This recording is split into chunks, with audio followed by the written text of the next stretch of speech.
Hello and வணக்கம். இது episode number 19 and நான் Sudharshan, founder of Tamil trader with 9 years of experience.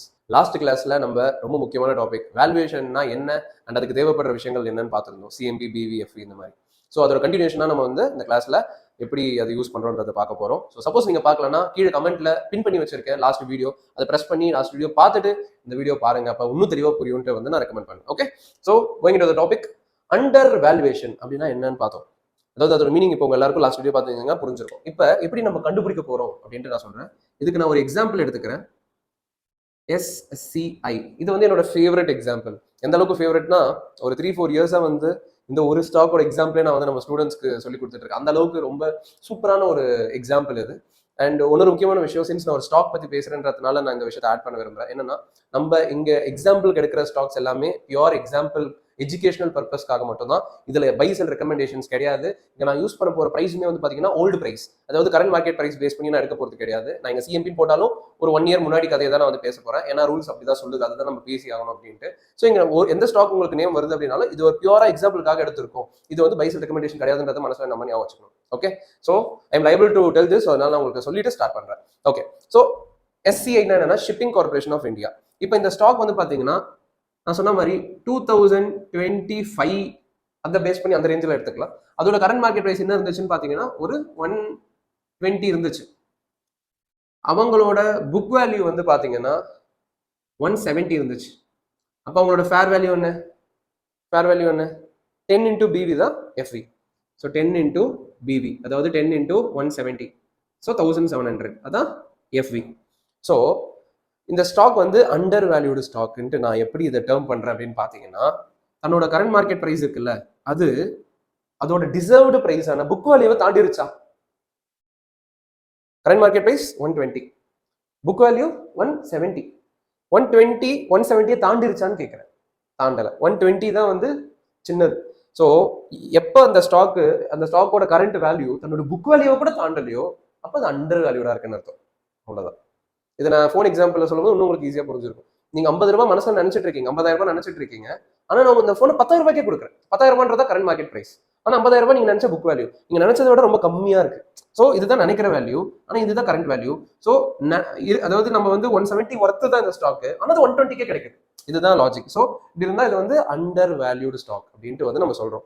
சரி, இந்த மாதிரி அண்டர் வேல்யூடு ஸ்டாக்கோட லாஜிக் என்னன்னா, இன்வெஸ்டிங்க்கு சூட்டபிளானா எஸ் சூட்டபிள், அதாவது அடுத்த ஸ்டெப்புக்கு வந்து இந்த ஸ்டாக்கை கொண்டு போகலாம், ஓரளவுக்கு டீசென்ட் வேல்யூவேஷன்ஸ்ல இருக்குன்றத நம்ம புரிஞ்சுக்கலாம். ஓகே, இப்போ அடுத்த எக்ஸாம்பிள் நம்ம பார்க்க போறது என்னன்னா, அண்டர் பார்த்தாச்சு, அட்ராக்டிவ் வேல்யூவேஷன் பார்க்க போறோம்.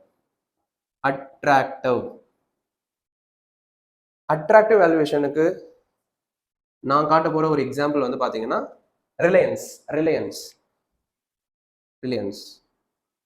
அகைன் நான் சொன்ன மாதிரி this is complete example. So CMP, PV, FV நம்மளுடைய சொன்ன மாதிரி 2025 எக்ஸாம்பிள் எடுத்துக்கலாம். ஸோ 2025ல ரிலையன்ஸ் வந்து பாத்தீங்கன்னா மேபி ஒரு 900 அந்த மாதிரி இருந்துச்சுன்னு வச்சுக்கலாம். எல்லாம் நான் கொடுக்குற ஃபிகர்ஸ் எல்லாமே வந்து அப்ராக்சிமேட்டட் தான். ஓகே, எதுவுமே அக்யூரேட் கிடையாது. நீங்க கான்செப்ட் புரிஞ்சுக்கிட்டா போதும். ஸோ இப்போ புக் வேல்யூ என்ன இருந்துச்சு ஒன்னு சொல்லிடுறேன். நீங்க வந்து தேட போறீங்க, சிஎம்பியும் பிவியும் கொடுத்துருவாங்க. அது என்ன வெப்சைட்ல பார்க்கணும் அதெல்லாம் நான் உங்களுக்கு அடுத்து சொல்லுவேன், முடியும் போது சொல்லுவேன். எஃப்இ மட்டும் தான் நம்ம கால்குலேட் பண்ணுவோம். ஏன்னா எஃப்இயோட ஃபார்முலா 10 into BV தான் எஃப்இயோட ஃபார்முலா. இது ரெண்டுமே வந்து வெப்சைட்ல கொடுத்துருவாங்க, நம்ம வந்து ஈஸியா பாத்துக்கலாம். அதனால இது ரொம்ப ஈஸியான கான்செப்ட். சரியா? சோ இப்போ current market price 900, book value வந்து பாத்தீங்கன்னா 550 அப்படின்னு வச்சுக்கலாம். இப்போ நல்ல கவனிங்க, கரண்ட் மார்க்கெட் பிரைஸ் தன்னோட புக் வேல்யூவை கிராஸ் பண்ணிருச்சா? எஸ், பண்ணிருச்சு. ஏன்னா 550ன்றதா புக் வேல்யூ, ஆனா இப்போ அது எங்க போயிட்டு இருக்கு? கரண்ட் மார்க்கெட் பிரைஸ் என்ன 900 அப்படின்னா கிராஸ் பண்ணி போயிருச்சுன்னு அர்த்தம். எஸ், ஆனா தன்னோட ஃபேர் வேல்யூ தாண்டிருச்சா? ஃபேர் வேல்யூ என்ன? 10 into 550 அப்படின்னா 5500. 900ல தானே இருக்கு, இன்னும் 5000 போகல அப்படின்னா ஒன்னும் ஃபேர் வேல்யூ தாண்டலன்னு அர்த்தம். அப்போ எந்த ஒரு ஸ்டாக்கு தன்னோட புக் வேல்யூவை தாண்டிருச்சு ஆனா ஃபேர் வேல்யூவை தாண்டலையோ அந்த ஸ்டாக்கை அட்ராக்டிவ் வேல்யூ ஸ்டாக்னு சொல்லுவோம். இந்த ஸ்டாக்கும் அடுத்த ஸ்டெப் அனாலிசிஸ் பண்றதுக்கு சூட்டபிள், இந்த ஸ்டெப்பை தாண்டிருச்சு, எலிஜிபிள் ஃபார் இன்வெஸ்டிங் அப்படின்னு அர்த்தம். ஓகே, ஸோ எந்த ஒரு ஸ்டாக்கு தன்னோட புக் வேல்யூவை தாண்டிருச்சு ஆனால் ஃபேர் வேல்யூவை தாண்டலையோ அந்த ஸ்டாக்கை நம்ம என்ன சொல்றோம்னா அட்ராக்டிவ் வேல்யூட் ஸ்டாக்னு சொல்றோம். ஸோ இப்போ நீங்க என்ன புரிஞ்சுக்கணும்னா, அண்டர் வேல்யூடா இருந்தாலும் சரி, அட்ராக்டிவ் வேல்யூடா இருந்தாலும் சரி, அந்த stock suitable for next step, suitable for investing. எது நாட் சூட்டபிள் அப்படின்னு பார்த்தீங்கன்னா இப்போ நம்ம பார்க்க போகிற ஓவர் வேல்யூவேஷன் தான். ஸோ இதுக்கு பேர் என்ன சொல்லுவோம்னா ஓவர் வேல்யூவேஷன் அப்படின்னு சொல்லுவோம். இதுக்கு எக்ஸாம்பிள் வந்து பார்த்தீங்கன்னா Asian Paints. So again 2025 example எடுத்துக்கலாம். இவங்களோட current market price somewhere around 2000 வச்சுக்கலாம். புக் வேல்யூ வந்து 170, ஃபேர் வேல்யூ அப்போ 1700. Again this is example. So இது வந்து பை செல் ரெக்கமெண்டேஷன் கிடையாது. ஒரு ஸ்டாக் பற்றி ஒரு ப்ரைஸ் பற்றி பேசுறதுனால நான் இது ஒரு வாட்டியாக சொல்கிறேன். சரியா? ரைட். ஸோ இப்போ என்னன்னா நீங்கள் என்ன புரிஞ்சுக்கணும்னா இது வந்து ஓவர் வேல்யூவேஷன் அப்படின்றதுக்கான எக்ஸாம்பிள். அது எப்படி நம்ம தெரிஞ்சுக்கிறதுனா ஒன்றும் இல்லை, எப்போ நம்ம செக் பண்ணுற மாதிரி தான். சிஎம்பியை வந்து ஃபர்ஸ்ட் பிவி கூட கம்பேர் பண்ணுங்க. சிஎம்பி 2000, புக் வேல்யூ வெறும் 170 தாண்டிடுச்சு தானே 2000. எஸ், இது டிக் போட்டுக்கலாம். இப்போ அடுத்து ஃபேர் வேல்யூ கூட செக் பண்ணுவோம். ஃபேர் வேல்யூ 1700, அதையும் தாண்டி தானே கரண்ட் மார்க்கெட் ப்ரைஸ் இருக்கு 2000. எஸ், அப்படின்னா அந்த ஸ்டாக் ஓவர் வேல்யூவேஷன் அர்த்தம். ரொம்ப சிம்பிளா சொல்லணும்னா எந்த ஒரு ஸ்டாக் தன்னோட ஃபேர் வேல்யூவை தாண்டி ஓடிட்டு இருக்கோ அந்த ஸ்டாக்கு ஓவர் வேல்யூடு ஸ்டாக்னு அர்த்தம். ஓவர் வேல்யூவேஷன்னா அவ்வளவுதான். ஸோ தன்னோட ஃபேர் வேல்யூ தாண்டி அந்த ஸ்டாக் வந்து ஓடிட்டு இருக்கு. இதுக்கு அந்த ஃபோன் எக்ஸாம்பிள் சொன்னோம்னா நீங்க 50,000 ரூபாய் மனசுல நினைச்சிட்டு இருக்கீங்க, ஆனா நான் 80,000 ரூபாய்க்கு விற்கிறேன். நீங்க அந்த ஸ்டாக் நீங்க அந்த போனை வாங்குவீங்களா? வாங்க மாட்டீங்க. அதே தான் இங்கேயும். அப்ப நம்ம என்ன பண்ண மாட்டோம்னா ஓவர் வேல்யூவேஷன்ல இருக்கிற ஸ்டாக்கை நம்ம அடுத்த ஸ்டெப்புக்கே கொண்டு போக மாட்டோம். It is not eligible for the next step, not eligible for investing. இதுதான் லாஜிக். ஓகே, ஸோ அப்போ over valuation, under valuation, attractive valuation, இதோட மீனிங் உங்களுக்கு புரிஞ்சுதா? ஸோ ஒரு ஸ்டாக் அண்டர் வேல்யூடா இருந்தா, அட்ராக்டிவ் வேல்யூடா இருந்தாலும் அந்த ஸ்டாக் எலிஜிபிள். ஓவர் வேல்யூடா இருந்துச்சுன்னா அப்போ என்ன அர்த்தம்னு ஒன்று சொல்லிடுறேன். ஓவர் வேல்யூனா அப்போ இந்த ஸ்டாக் வளரவே வளராது, இது நெகட்டிவ் ஸ்டாக். அப்படி கிடையாது. இந்த ஸ்டாக் லெஜெண்டரி ஸ்டாக். லெஜெண்டரினா உங்களுக்கு புரியுதா? இப்போ ரொம்ப சூப்பரா பெர்ஃபார்ம் பண்ணிருக்கு, அதனாலதான் அதோட ஃபேர் வேல்யூவே தாண்டி போயிட்டு இருக்கு.